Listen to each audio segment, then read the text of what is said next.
How to fix login error on the IKEA application. To fix the login error for the IKEA app, the first thing you want to check is your internet connection. If you're using Wi-Fi, you can try to switch your cellular data or vice versa and see if that helps you solve the problem. If that doesn't, if you're using the IKEA app on Android, long press the IKEA application, tap on this I button that will take you to the app info page on any Android phone. Then from here go to storage usage, from where you can clear the cache files and clear the data.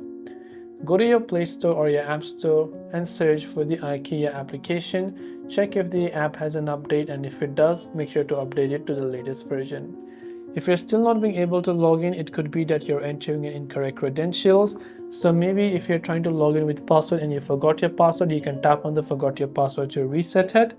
Or you can, if you don't know your password, you can also log in with a one-time code to your email. So tap on login with one-time code, enter your email and tap on continue. It will send an OTP code from where you can use that to log into your account. This way you can basically log into IKEA and fix some of the login errors. Hope this video helped you out.